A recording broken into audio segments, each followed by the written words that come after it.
नमस्कार, स्वागत है आप सभी का लर्न विद प्रीतम चौधरी। ये जो प्लेटफॉर्म है, ये एक शुरुआत है, एक इनिशिएटिव है आप सभी के लिए उन टॉपिक्स पे बात करने का, चर्चा करने का, सेशंस लाने का, जिनमें वीडियो एग्जाम में आप डिफिकल्टी फील कर रहे हैं। बिफोर स्टार्टिंग द टॉपिक, मैं आप लोगों से एक ही रिक्वेस्ट करना चाहती हूँ, please like, share and subscribe the channel, क्योंकि ये ही मेरा मोटिवेशन का स्रोत है, यही इससे मुझे और अच्छा काम करने की प्रेरणा मिलती। आज का जो टॉपिक है वो हमारा है आदिवासी एवं उनकी अर्थव्यवस्था। ये जो टॉपिक है मैंने इस आधार पे चुना है क्योंकि मुझे लगता है इस टॉपिक से 2 क्वेश्चन निश्चित तौर पे पूछे जाएंगे। पहला जो क्वेश्चन जो है इस टॉपिक पे, देखिए नाम जो है टॉपिक का वो है आपका आदिवासी और उनकी अर्थव्यवस्था। अब यहाँ पे दो चीजें हैं मुख्य रूप से। दो चीजें मुख्य रूप से कौन कौन सी हैं? पहली जो है वो है आदिवासी शब्द और फिर है उनकी अर्थव्यवस्था। आदिवासी जो शब्द है, ये नाम छोटा है अर्थव्यवस्था की कंपैरिजन में, लेकिन जो एरिया है वो इसका ज्यादा बड़ा है। इसमें क्या क्या पूछा जाएगा? इसमें आदिवासी उनसे संबंधित जो विभिन्न प्रकार की शब्दावली है कि उनके घर को क्या कहते हैं, वो कैसे वस्त्र पहनते हैं, उनके वस्त्रों के आधार पे, उनके रिलेशंस के आधार पे, उनके द्वारा पूजे गए लोग देवी देवता और उनके जो है प्रसिद्ध मेले जो हैं विभिन्न आदिवासियों के, उनके आधार पे। नेक्स्ट, उनकी अर्थव्यवस्था, ये यूनिक है। इससे संबंधित जो प्रावधान है उसमें मैंने आर्थिक समीक्षा को लिया है, साथ में ही राजस्थान के जनजातीय विकास मंत्रालय या जो प्रोग्राम है उससे जो मुझे डेटा मिला है उसको मैंने इसमें इंक्लूड किया है। So let's start the session. आप अटेंटिव रह करके साथ के साथ इसको याद करते हुए चलेंगे। फर्स्ट ऑफ ऑल, आदिवासी जनसंख्या राजस्थान में 2011 की जनसंख्या के जो जनगणना है उसके अनुसार कुल जनसंख्या का 13.5% राजस्थान के अंदर क्या है? राजस्थान में एसटी यानी कि शेड्यूल्ड ट्राइब है। इसका मुख्य वितरण की यदि हम बात करें तो देखिए, दक्षिणी पूर्वी क्षेत्र के अंदर कौन कौन सा? अलवर, भरतपुर, धौलपुर, जयपुर, दौसा, सवाईमाधोपुर और कहाँ तक? ये आपका पूरा हाड़ौती और चित्तौड़गढ़ का भैंसरोडगढ़ वाला क्षेत्र, ये आएगा दक्षिण प्लस पूर्वी क्षेत्र में। दक्षिण प्लस पूर्वी क्षेत्र जो है इसके अंदर कुल आदिवासी जनसंख्या का 46.06% रहता है। सेकंड थिंग, इसके अंदर मुख्य जनजातियां कौन कौन सी पाई जाती हैं? भील, मीणा और सहरिया। दक्षिणी क्षेत्र बांसवाड़ा, डूंगरपुर, राजसमंद, सिरोही और उदयपुर।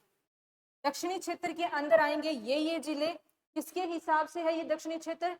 आदिवासियों की उपस्थिति के आधार पे। इसके अंदर हम बात करें तो कुल आदिवासी जनसंख्या का 43.08%। अब देखिए ये किस आधार पे हो रहा है 43.08 की? मैम पहले तो आपने कहा कि कुल जनसंख्या में से कितने परसेंट अवेलेबल है? 13.5। तो मान लीजिए कुल जनसंख्या जो है हमारी लगभग जो है 2011 की जनगणना के अनुसार 6,85,00,000 है। तो 6,85,00,000 का जो 13.5% है वो कितने हो जाएंगे? टोटल एसटी हो जाएंगे। इसमें से 13.5। और मान लीजिए वो डेटा जो निकल के आता है आपका, वो आता है कि लमसम कोई डेटा मान लेते हैं हम, एक्स निकल के आता है। उस एक्स डेटा का 46% जो है वो रहता है दक्षिणी पूर्वी क्षेत्र में आदिवासियों का, और इन एक्स में से जो है 43.8% जो आदिवासी हैं वो रहते हैं आपके दक्षिणी क्षेत्र में। एक आता है जो बाकी बचे हुए जिले इनमें से नहीं आते हैं, उनके अलावा बाकी बचे हुए जो जिले हैं वो आते हैं आपके पश्चिमी क्षेत्र में। इनके अंदर कुल आदिवासी जनसंख्या का, जितनी आदिवासी जनसंख्या है उसका 7.14% आता है। अब यहाँ से जो क्वेश्चन है, आदिवासियों की जनसंख्या के वितरण के आधार पे क्वेश्चन बिल्कुल पूछा जा सकता है कि राजस्थान के दक्षिणी पूर्वी क्षेत्र में सबसे ज्यादा आदिवासी जनसंख्या पाई जाती है, सही है या गलत वाला स्टेटमेंट जो होते हैं। यानी कि जो क्वेश्चन इस प्रकार से पूछे जाते हैं कि निम्नलिखित में से कौन सा कथन सत्य है और कौन सा कथन असत्य है, तो उस आधार पे यहाँ पे पूछा जा सकता है कि दक्षिणी पूर्वी क्षेत्र में सर्वाधिक है, फिर उसके बाद में दूसरे नंबर पे आते हैं दक्षिणी क्षेत्र, और फिर सबसे कम आते हैं पश्चिमी क्षेत्र के अंदर आदिवासियों की जनसंख्या। पश्चिमी क्षेत्र की अगर हम बात करें तो भील और मीणा जो है मुख्य जनजातियां। आदिवासी जनजातियों से संबंधित हम संवैधानिक प्रावधान की बात कर लेते हैं कि हमारे संविधान में आदिवासियों से संबंधित जो है विभिन्न प्रकार के क्या क्या प्रावधान दिए गए हैं। तो देखिए, सबसे पहले हम बात करें तो मूल अधिकार, जो मूल अधिकार हैं हमारे, उसमें आदिवासियों के लिए आर्टिकल 16(4) इसमें आरक्षण का प्रावधान है, और राजस्थान में एसटी के लिए, शेड्यूल्ड ट्राइब के लिए 12% आरक्षण जो है सरकारी नौकरियों में दिया हुआ है। दूसरा जो आर्टिकल है वो है आर्टिकल 15 का भाग 5, इसमें गवर्नमेंट पॉलिसीज जो है उससे संबंधित है। इसके अलावा नीति निदेशक तत्व है यानी कि डीपीएसपी, इसमें आर्टिकल 46 जो है वो आपका संबंधित है आदिवासियों के संबंधित, उनके सुरक्षा, उनके खाद्य, उनके रहन सहन, इन सब से संबंधित जो है राज्यों को निर्देश दिए गए हैं। अनुसूची की अगर हम बात करें तो 5th अनुसूची administration and control of scheduled area and tribe, और 6ठी अनुसूची जो है वो आसाम, मेघालय, मिजोरम और त्रिपुरा, इन 4 राज्यों के अंदर आदिवासी जनसंख्या के प्रशासन संबंधित प्रावधानों को दिया गया है, जो कि किसके द्वारा गवर्न किए जाते हैं, जो कि गवर्न किए जाते हैं राष्ट्रपति के द्वारा। तो अनुसूची 5 और अनुसूची 6 इससे संबंधित जो प्रावधान है, इन पे रूल कौन बनाते हैं, राष्ट्रपति महोदय बनाते हैं। तो ये हमने कुछ जो है हमारे संविधान के मुख्य रूप से जो एरिया है, नीति निर्देशक तत्व और मूल अधिकार, उनकी बात की। उनके अलावा आदिवासियों से संबंधित आर्टिकल 342 राष्ट्रपति द्वारा यूनियन टेरिटरी और स्टेट में आदिवासी क्षेत्र घोषित करना, आर्टिकल 338 SC/ST आयोग की स्थापना का प्रावधान, ये इंपॉर्टेंट है। 338 आर्टिकल 338 है, इसके तहत जो है SC/ST आयोग की स्थापना का प्रावधान है। ये पूछा जा सकने वाला क्वेश्चन है कि कौन से अनुच्छेद के तहत आदिवासी जनसंख्या शेड्यूल्ड ट्राइब जो है उससे संबंधित कमीशन या आयोग की स्थापना की जाती है। आर्टिकल 371 यानी कि अनुच्छेद 371, इसमें स्पेशल प्रोविजन है कुछ आदिवासी क्षेत्रों से संबंधित। अब हम बात कर लेते हैं राजस्थान स्पेसिफिक। राजस्थान स्पेसिफिक अगर हम बात करें तो राजस्थान की प्रमुख आदिवासी जनजातियां और उनकी अर्थव्यवस्था, आपको भी इसी तरीके से याद करना है। प्रत्येक राजस्थान की आदिवासी जो जनजाति है और उससे संबंधित उसकी अर्थव्यवस्था कैसे चलती है। यहाँ पे मैं क्लियर कर दूं कि अर्थव्यवस्था से संबंध है उनका जीवन यापन करने के स्रोत क्या क्या हैं, और वो अपनी लाइवलीहुड यानी कि जीवन यापन को किस प्रकार, जो पिछला जो उनका वक्त था, मतलब आजादी से पूर्व और अभी किस प्रकार से करते आ रहे हैं, उससे संबंधित उनके क्या क्या रीति रिवाज हैं, उन पे हम यहाँ पे चर्चा करेंगे। बात करें अगर राजस्थान की तो मुख्य रूप से राजस्थान में 8 जनजातियां हैं, जिनको हम यहाँ पे 1 बाय 1 स्टडी करेंगे। सबसे पहली है मीणा। देखिए, मैंने यहाँ पे ज्यादा से ज्यादा उन फैक्ट्स को इंक्लूड करने की कोशिश की है जिन पे डायरेक्टली क्वेश्चन बनने की संभावना है। पहली, मुनि मगन सागर के अनुसार भगवान विष्णु के मत्स्य अवतार से इनकी उत्पत्ति हुई है। इसमें पॉइंट नंबर 1 याद करने के लिए, ये बात किसने कही है, मुनि मगन सागर ने, और कौन सा अवतार, मत्स्य अवतार। मीणा में दो वर्ग होते हैं, पहला जमींदार मीणा और दूसरा चौकीदार मीणा। जमींदार मीणा वो होते हैं जो किसान का काम करते हैं, यानी कि खेती और पशुपालन करते हैं। चौकीदार मीणा वो होते हैं जो कि वॉचमैन का कार्य करते हैं। मीणाओं में पंचायत के मुखिया को पटेल कहा जाता है। मीणाओं का यदि जनसंख्या के आधार पे क्षेत्र देखें तो जयपुर, स्वायमाधोपुर और उदयपुर। आई रिपीट, मीणाओं की सर्वाधिक जनसंख्या के आधार पे हम बात करें तो जयपुर, स्वायमाधोपुर और उदयपुर। सर्वाधिक कहाँ पे है? उदयपुर के अंदर है। न्यूनतम कहाँ पे है? सबसे कम जो है कहाँ पे पाई जाती है मीणा जनजाति? जैसलमेर में पाई जाती है।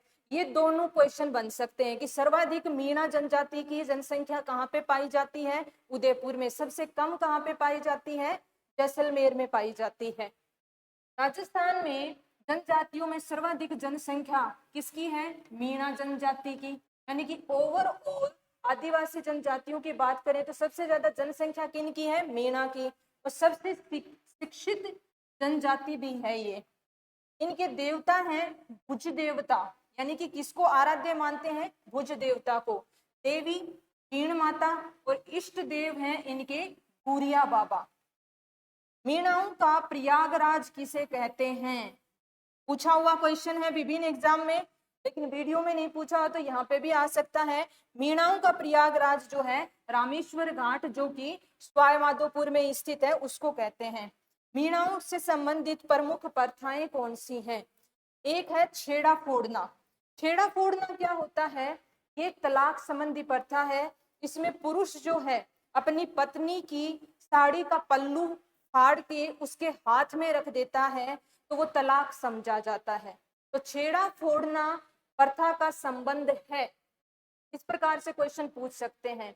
विवाह से संबंधित, तलाक से संबंधित, देवता को कुछ अर्पित करने से संबंधित, या फिर नृत्य की एक विधा। इस प्रकार से आपको क्वेश्चन पूछा जा सकता है। नेक्स्ट है नाता प्रथा, जो कि किससे संबंधित है? दोनों आटा साटा और नाता प्रथा ये विवाह से संबंधित है। नाता प्रथा में जो है विवाहित स्त्री का दोबारा जब वो विवाह करती है तो उसको नाता जाना कहते हैं। मोरनी मांडना जो है विवाह के अवसर पर इनकी एक लोकल कला है, जो कि मोरनी मांडना ये हाथ पे मांडते हैं। परिवार की अगर हम बात करें तो संयुक्त परिवार होते हैं और पितृसत्तात्मक होते हैं, यानी कि परिवार के अंदर जो है पिता का रोल ज्यादा अहम होता है, पितृसत्तात्मक होते हैं। अब इम्पोर्टेंट बात कर लेते हैं इनकी अर्थव्यवस्था से संबंधित। तो देखिए इनकी अर्थव्यवस्था खेती संबंधित कार्य पे, क्योंकि हमने बात की थी कौन कौन से थे? जमींदार मीणा और चौकीदार मीणा। तो वहीं से हमें इनकी अर्थव्यवस्था का भी भान हो जाता है। इनकी खेती संबंधी कार्य, पशुपालन, चौकीदारी, सरकारी नौकरी। क्यों? क्योंकि सबसे शिक्षित हैं। तो गवर्नमेंट में 12% का जो आरक्षण एसटी को मिला उसके तहत ये नौकरी लेते हैं। और इम्पोर्टेंट ये है कि मीणाओं की अर्थव्यवस्था में महिला और पुरुष दोनों की बराबर भागीदारी होती है, सिर्फ पुरुष उसमें भागीदारी नहीं करते।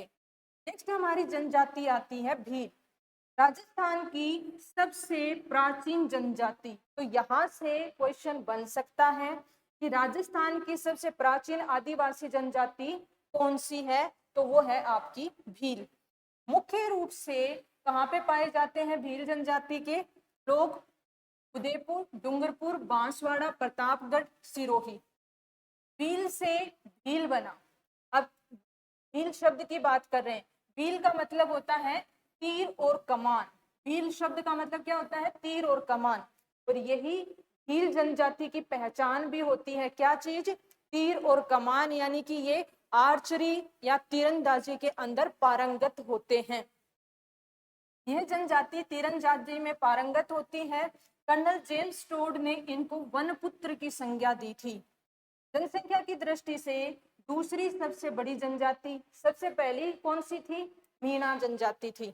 प्रमुख शब्द की अगर हम बात करें जो भील जनजाति से संबंधित हैं, तो कू का मतलब होता है घर, यानी कि भीलों के घर को क्या कहा जाता है?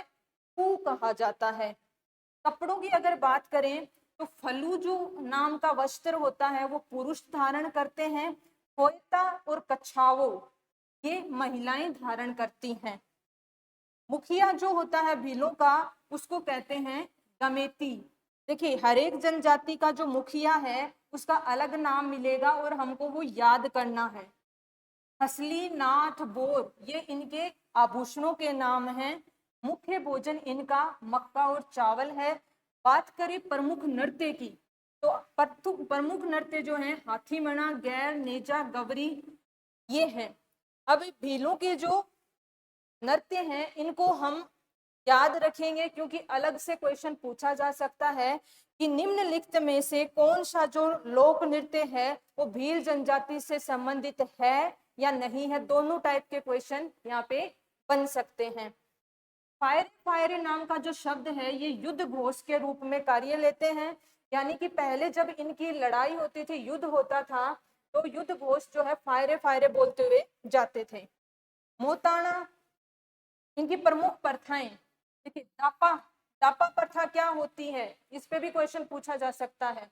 दापा प्रथा होती है दुल्हन के परिवार को पैसे दे करके शादी करना, यानी कि दूल्हे का परिवार दुल्हन के परिवार को पैसे देगा और उसके पश्चात शादी होगी। मोताना, पेड़ा फोड़ना, डाम, डाकण इत्यादि जो प्रथाएं हैं वो भीलों से संबंधित है। छेड़ा फोड़ना हम डिस्कस कर चुके हैं। मोताना होती है कि बाई एक्सीडेंट या फिर मर्डर के द्वारा किसी की हत्या हो जाती है तो उस परिस्थिति के अंदर जो पीड़ित परिवार है वो तब तक दाह संस्कार नहीं करता जब तक कि उसको एक कोई राशि जो है जिसने एक्सीडेंट किया या जिसने मर्डर किया है उसकी तरफ से नहीं मिल जाती है, उसको मोताना बोलते हैं।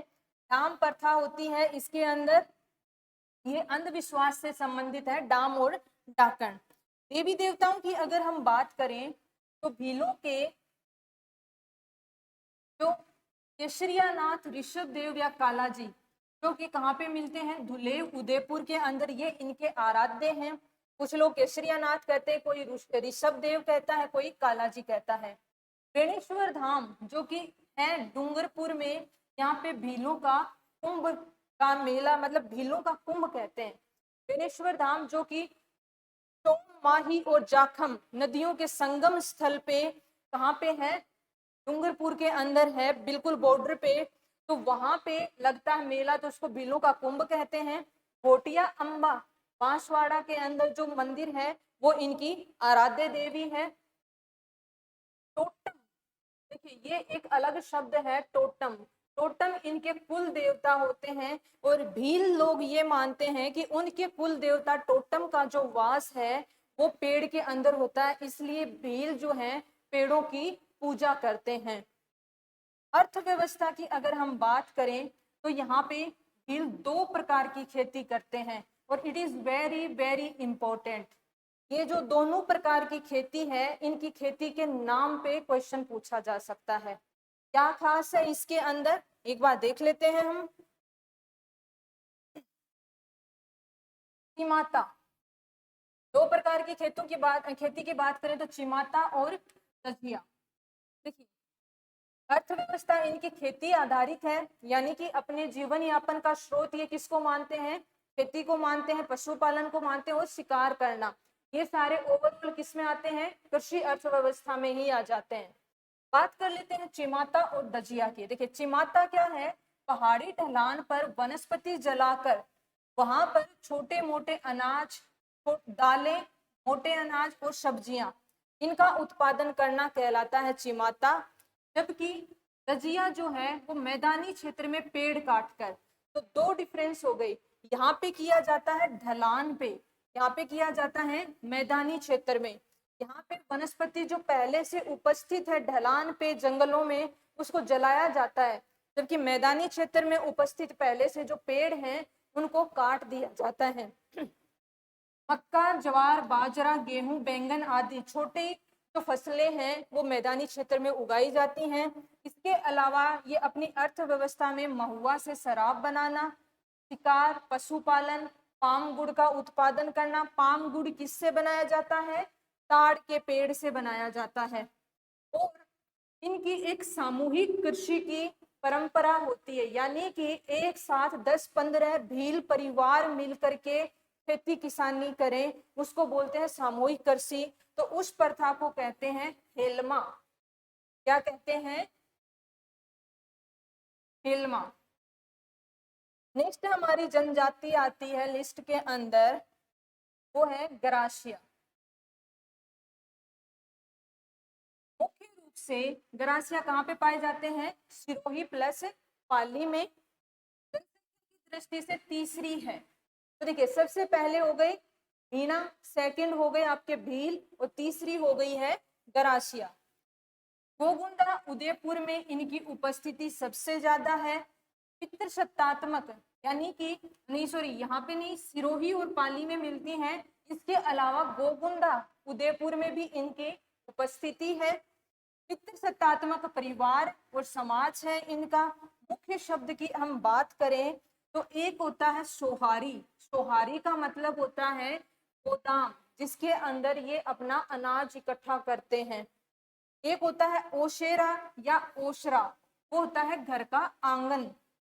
सहलोत या पालवी, कौन होता है? मुखिया। तो मुखिया का नाम जैसे भीलों में गमेती था, उसी प्रकार से गरासिया जनजाति के मुखिया को सहलोत या पालवी कहते हैं। हेलारू क्या होता है? हेलारू होता है सामूहिक समुदाय, यानी कि जो ग्रुप होता है लोगों का, उसको बोलते हैं हेलारू।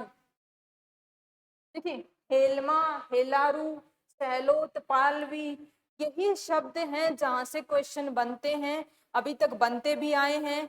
ये जो हमारा जो टॉपिक है आदिवासी, तो उस आदिवासी में ये सब कुछ समाहित हो जाता है, और उनकी अर्थव्यवस्था। तो जैसा कि आप देख रहे हैं, अर्थव्यवस्था वाला जो सेक्शन है वो छोटा है, आदिवासी वाला सेक्शन बड़ा है। यहाँ पे हुरैन क्या होता है? हुरैन छतरी को कहते हैं। आदि जो गरासियों की जो छतरी बनती है, सेनोटोप बनती है, उसको हुरैन कहते हैं। दो होते हैं, एक तो भील गरासिया, एक गमेती गरासिया। भील गरासिया वो होते हैं गरासिया मेल भील फीमेल से शादी कर लेता है। आई रिपीट, यदि कोई गरासिया मेल किसी भील फीमेल से शादी कर लेता है तो वो होता है भील गरासिया। गमेती गरासिया की बात करें तो गरासिया फीमेल किसी भील मेल से शादी करती है तो वो जोड़ा कहलाता है गमेती गरासिया। शादी की बात करें तो 3 प्रकार की शादी होती है इनके। एक होती है मोरबंदिया, एक पहरावना, और एक होती है तन्ना। और विधवा पुनर्विवाह आम बात है यहाँ पे। तो विडो रीमैरिज है वो बहुत आसानी से होती है। इनके नृत्य देखें तो नृत्य की ट्रिक है आपकी, ये ट्रिक का नाम है मांचलू वाक्कू मोरियो। क्या बोला मैंने? मेरे साथ रिपीट कीजिए, मांजलू वाक्कू मोरियो। अब इसका मीनिंग समझ लेते हैं। मांजलू में से मां से बन जाता है आपका मांदल, क से द्वारा, लू से लूर, वा से वालरा, कू से कूद, और मोरियो। ये इनके प्रमुख नृत्य हैं जो कि ग्रासिया स्पेसिफिक हैं। देवी देवता भगवान शिव, भैरव बाबा, दुर्गा माँ। मोर इनका पवित्र पक्षी होता है। और नक्की झील जो कि आबू पर्वत पे पाई जाती है, वो इनकी पवित्र झील है। मेले की अगर बात करें तो दिलवाड़ा सिरोही में वहां पे चैत्र विचित्र मेला लगता है। चैत्र विचित्र जो मेला है वो लगता है। गौर मेला यानी कि गणगौर का मेला कियावा सिरोही में लगता है। इस मेले का एक अन्य और महत्व भी है धार्मिक के अलावा। यहाँ पे जो ग्रासिया जनजाति के युवक और युवतियां हैं वो एक दूसरे को शादी के पर्पज से पसंद भी करते हैं इस मेले में, गौर मेले में। कोटेश्वर अंबाजी का जो मेला है वो गुजरात में लगता है, जिनकी इनके मान्यता है। अब बात कर लेते हैं इनकी अर्थव्यवस्था की। तो इनकी अर्थव्यवस्था मुख्य रूप से कृषि, पशुपालन और वनोत्पाद। वनोत्पाद से मतलब है, मान लीजिए बांस के कोई उत्पाद बना दिए, और लकड़ी से संबंधित कार्य, खिलौने आदि बनाना, औषधियां इकट्ठी करना, ये सब वनोत्पाद में आता है। ये पशुपालन और कृषि, ये इनके मुख्य रूप से अर्थव्यवस्था के यानी कि जीवन यापन के कार्य हैं। नेक्स्ट हमारी जनजाति आती है शहरिया। शहरिया मुख्य रूप से शाहबाद और किशनगंज दो तहसील हैं, कहाँ पे, बारां में, यहीं पे पाई जाती हैं, शाहबाद और किशनगंज। राजस्थान की एकमात्र आदिम यानी कि प्रीमिटिव जनजाति है, वेरी वेरी इंपॉर्टेंट। आदिम या प्रीमिटिव जनजाति वो जनजाति होती है जो कि मेन स्ट्रीम समाज से यानी कि मुख्य समाज से बिल्कुल कट है अभी भी, यानी कि उनके रहने सहने, उनकी अर्थव्यवस्था के तौर तरीके जो हैं वो काफी प्राचीन हैं अभी भी बाकी समाज से, तो उसको कहते हैं आदिम जनजाति। तो हमारे और आदिम जनजाति का स्टेटस कौन देता है, केंद्र सरकार के द्वारा दिया जाता है, ये राज्य सरकार के द्वारा नहीं दिया जाता। तो इतनी जनजातियों में से हमारे एकमात्र जो है शहरिया जनजाति आदिम जनजाति है, प्रीमिटिव। इनकी बस्ती को सहराना कहते हैं और पूरे गांव को सहरोल कहते हैं, यानी कि बस्ती सहराना कहलाती है और गांव सहरोल कहलाता है। टोपा या कोरुआ क्या होता है, टोपा या कोरुआ इनके द्वारा पेड़ के ऊपर जो घर बनाया जाता है, यानी कि आज की टर्म्स में हम बात करें तो ट्री हाउस, पेड़ के ऊपर बना हुआ जो घर होता है, झोपड़ी बना ली पेड़ पे, तो उसको कहते हैं टोपा या कोरुआ। मुखिया कोतवाल कहलाता है इनका। पंचताई, पंचताई क्या होता है, एक छोटा सेक्शन होता है गांव में, पंचताई से एक दसिया और चौरासिया के अंदर आते हैं, 84 गांव आते हैं। ये इनका जो है स्तर है प्रशासन का कि ये इस प्रकार से प्रशासन करते हैं। अगर इनकी कला और संस्कृति की बात करें तो हीड, हीड एक प्रकार का गीत होता है, गीत का नाम है हीड, जो कि दिवाली पर गाया जाता है। और होली पे ये लठ मार होली खेलते हैं। और संक्रांति पे, मकर संक्रांति पे लिंगी नृत्य करते हैं और राई नृत्य करते हैं। तो 3 त्योहार हो गए। दिवाली पे तो इनसे संबंधित टर्म है हीड गीत गाना, होली पे लठमार होली खेलना, और तीसरा है मकर संक्रांति पे लिंगी नृत्य व राई नृत्य करना। पुनर्जन्म में विश्वास करते हैं। देखिए आप सारे जनजातियां पढ़ लेंगे, लेकिन ये वाली जो टर्म है वो स्पेसिफिकली इनके लिए ही मेंशन की गई है। और पुनर्जन्म में इनके विश्वास से संबंधित शब्द है हरि संस्कार, हरि संस्कार। वाल्मीकि मंदिर सीताबाड़ी में, यहाँ पे जो मेला लगता है उसको शहरियों का कुंभ कहते हैं, यानी कि जो सीताबाड़ी का मेला है वो सबसे बड़ा मेला है शहरिया जनजाति का। सभी हिंदू त्योहार ये मनाते हैं। तेजा जी और भैरव जी के भी भक्त हैं और कोरिया देवी इनकी कुल देवी होती है। जितनी भी जनजातियां हैं इनके कुल देवता और कुल देवी को तो बिल्कुल आप टिप्स पे याद कर लीजिएगा। बात करें इनकी अर्थव्यवस्था की, तो ये जैसा कि हमने चर्चा की बहुत ही आदिम जनजाति है, प्रिमिटिव जनजाति है। तो प्रिमिटिव यानी कि आदिम जनजाति के लोग किस पे निर्भर करते थे, अपने खान पान रहन सहन के लिए मुख्य रूप से कृषि पे जीवन यापन करते थे। तो वही है, इनकी अर्थव्यवस्था भी कृषि आधारित है और पशुपालन करते हैं। मुख्य रूप से इनका भोज्य पदार्थ है ज्वार, यानी कि ये ज्वार का उपयोग अपने खाने में ज्यादा करते हैं। नेक्स्ट जो अपनी जनजाति आती है वो है कंजर जनजाति। कंजर शब्द का मीनिंग होता है जो वनों में रहते हैं, यानी कि इसका शाब्दिक अर्थ देखें कंजर का तो मतलब है जो वनों में रहते हैं। मुख्य क्षेत्र जो है वो है हाड़ौती क्षेत्र, यानी कि कोटा बूंदी बारा झालावाड़, उसके अलावा भीलवाड़ा और अजमेर। कंजर जाति के जो लोग होते हैं ये घुमंतु होते हैं और कुख्यात या बदमाश होते हैं, यानी कि ये नोटोरियस जनजाति है, नोटोरियस ट्राइब है। इनके मुखिया को पटेल कहते हैं। और परिधान की अगर हम बात करें तो स्त्रियों का एक परिधान होता है खशुनी। खशुनी जो है ये टाइट पजामी लाइक स्ट्रक्चर जो कपड़ा परिधान होता है, रंग बिरंगे कपड़ों से बनाया हुआ पजामा होता है। ये पूछा हुआ क्वेश्चन है। प्रमुख शब्द की हम बात करें, देखिए एक टर्म होती है हाकम राजा का प्याला। हाकम राजा का प्याला जो है ये एक रिचुअल है इनके बीच में, कंजर जनजाति में, जिसके तहत ये हाकम राजा का प्याला यानी कि एक शराब का प्याला होता है जिसको हाकम राजा, जिनको ये मानते हैं देवता के तौर पे, उनके सामने पी करके जो भी बोलते हैं वो सच ही माना जाता है, यानी कि उनकी कसम नहीं तोड़ी जाती है। तो ये ट्रुथफुल ओथ,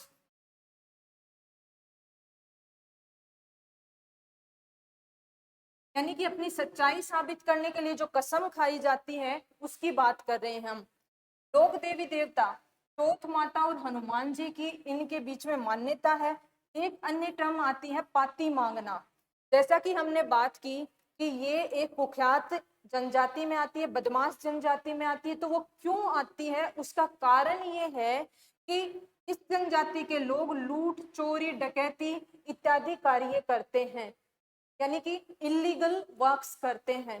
तो जब भी ये लोग लूट, चोरी और डकैती के लिए जाते हैं तो पहले अपने कुल देवता से आशीर्वाद मांगते हैं, और उस आशीर्वाद मांगने की जो प्रक्रिया होती है उसको कहते हैं पाती मांगना। तो पाती मांगना जो है, अपने किए हुए जो गलत कार्य हैं उसके लिए पहले से ही आशीर्वाद मांगना, वह माफी मांगने के समान है। नेक्स्ट जो है नृत्य कंजर जनजाति के, तो नृत्यों में भाकड़, चक्री और पेजन। यहाँ जो कंजर जनजाति की महिलाएं होती हैं वो गाने गाने में पारंगत होती हैं। मेले की अगर बात करें तो मैंने कहा था कि चौथ माता और हनुमान जी को मानते हैं, तो चौथ माता का जो मेला है, चौथ का बरवाड़ा सवाई माधोपुर के अंदर ये मेला भरता है। अर्थव्यवस्था, चोरी, डकैती, लूट आदि जो कार्य करते हैं उससे ये अपना जीवन यापन करते हैं आज के दिन भी। इसके अलावा राज्य सरकार के विभिन्न कार्यक्रम योजनाएं हैं जैसे कि मनरेगा, इन सब में इनसे रोजगार मिलता है।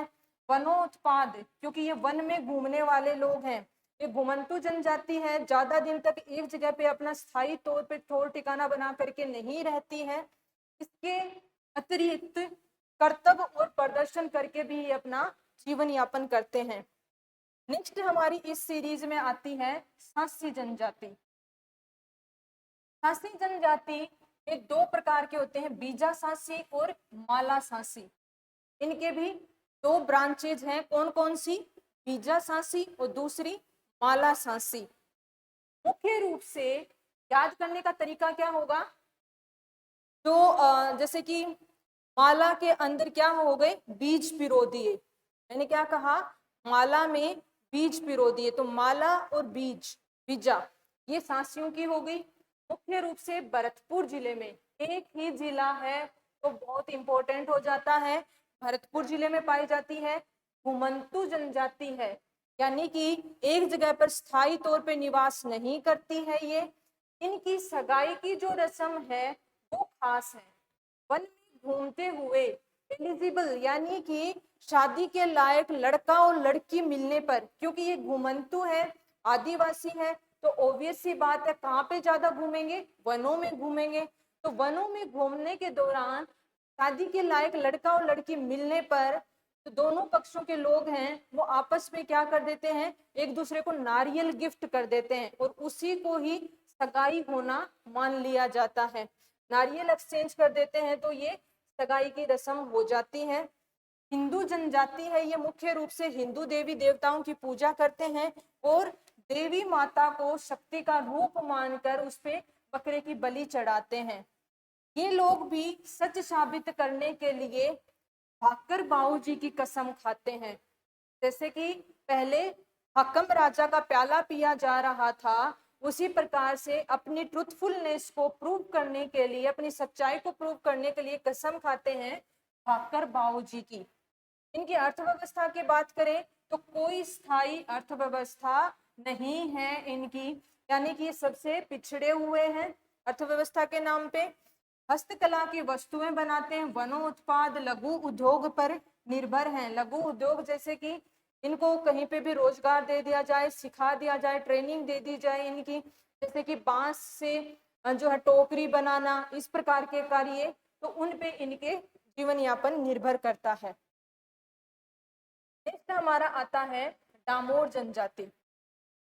डूंगरपुर जिले की सिमलवाड़ा पंचायत समिति में बहुत ही स्पेसिफिक हो गया, जैसे कि सांसी के लिए एक जिला तो था भरतपुर, यहाँ पे और भी स्पेसिफिकली सिमलवाड़ा पंचायत समिति किसकी, डूंगरपुर जिले की, वहीं पे पाए जाते हैं डामोर जनजाति के लोग। पंचायत का जो मुखिया है वो मुखी कहलाता है, पंचायत का मुखिया मुखी कहलाता है। अति अंधविश्वासी होते हैं, नाता नेत्रा या नात्रा चलन में है, इसका मतलब होता है विडो रीमैरिज, नाता प्रथा इसी को कहते हैं, हमने पहले भी चर्चा की थी। पुरुष भी महिलाओं की तरह आभूषण पहनते हैं, यानी कि पुरुषों को भी आभूषण पहनने का बहुत शौक है।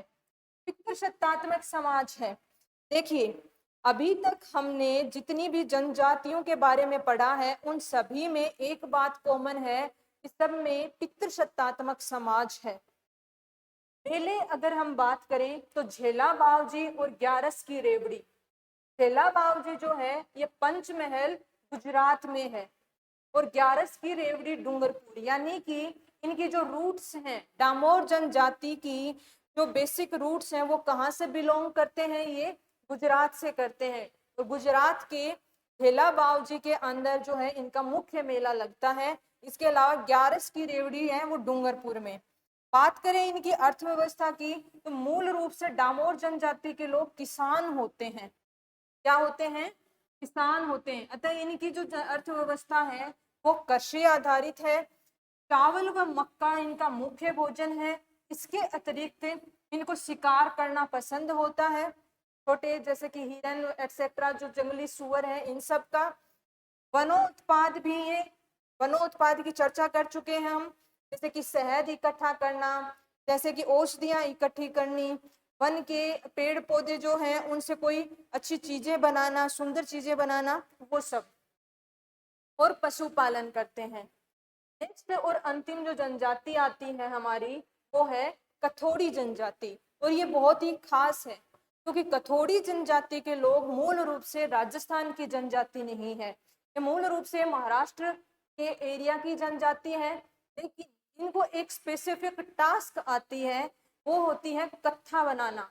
कत्था जो है एक टोबैको प्रोडक्ट है, तंबाकू उत्पाद है, इससे बीड़ी और सिगरेट जैसे उत्पाद बनाए जाते हैं। तो उसमें पारंगत होने के कारण राजस्थान रियासत के जो राजा हैं उनको यहाँ लेकर के आए थे, मेवाड़ के। तो कथोड़ी मुख्य रूप से कहाँ कहाँ पाए जाते हैं, गोगुंदा, शारदा और झाड़ोल, ये 3 जगह हैं, तीनों उदयपुर में है। मूल रूप से महाराष्ट्र की जनजाति है ये। खैर के पेड़ से कत्था यानी कि ये तंबाकू उत्पाद होता है, बनाने का कार्य करते हैं। इनमें गोदना प्रचलित होते हैं लेकिन आभूषण नहीं, यानी कि खुद को सुंदर दिखाने के लिए ऑर्नामेंट्स यानी आभूषण की बजाय ये किसको महत्व देते हैं, गोदना को महत्व देते हैं। गोदना होता है टैटू, आज की भाषा में हम बात करें। मुखिया को नायक कहते हैं और इनकी झोपड़ी को हालेरा कहते हैं। शराब व मांस की इनको लत होती है। राजस्थान की संकटग्रस्त जनजाति है, कौन सी है ये, वल्नेरेबल। वल्नेरेबल यानी कि संकटग्रस्त जनजाति है। इसमें 30-40 परिवार ही बचे हैं अभी। बात करें इनकी अर्थव्यवस्था की तो जैसा कि पहले भी चर्चा हो चुकी है, कत्था निर्माण करना यानी कि तंबाकू उत्पाद, वनोत्पाद, बाकी वनोत्पाद भी, और इनके जीवन यापन हेतु मनरेगा में 100 दिन का अतिरिक्त कार्य भी इनको दिया जाता है।